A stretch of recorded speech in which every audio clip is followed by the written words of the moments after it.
You've been feeling restless, haven't you? Like everything familiar is starting to feel uncomfortable, even suffocating, and that's not a coincidence. It's a spiritual alarm bell.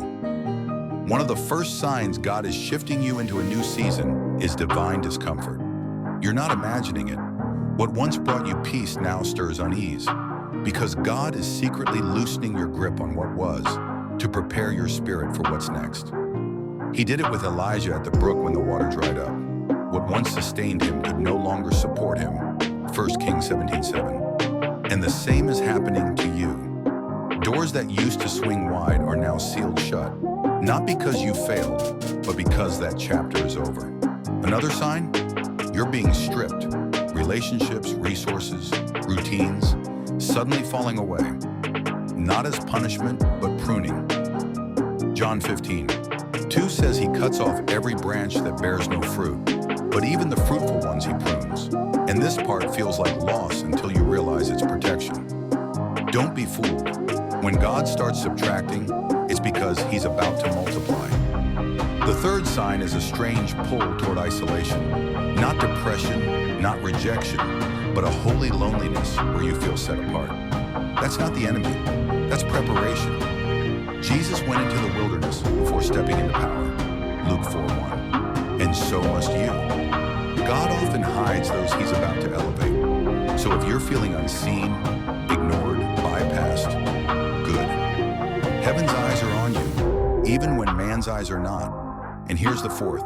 Your appetite is changing. You can't stomach certain conversations anymore. Entertainment that once thrilled you now feels empty. You crave truth, hunger for the word, and thirst for righteousness. Matthew 5:6.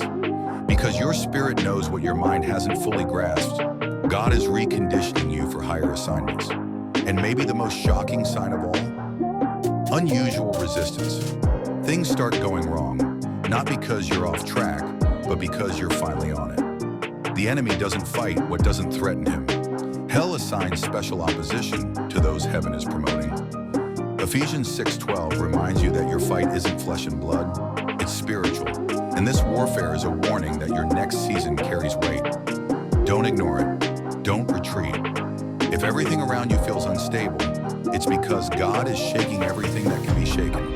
Hebrews 12:27. So that only what is unshakable will remain. You're not being destroyed, you're being refined. And you don't need everyone to understand it. They're not supposed to. Joseph's brothers hated the very dreams God gave him, but that rejection pushed him into position. Genesis 37. Stop begging people to accept what God gave you. If these signs sound familiar, stop questioning the shift and start preparing for it. God isn't asking for your comfort. He's demanding your obedience. You're not stuck. You're being stationed. And when the time comes, you won't walk into your next season. You'll be sent.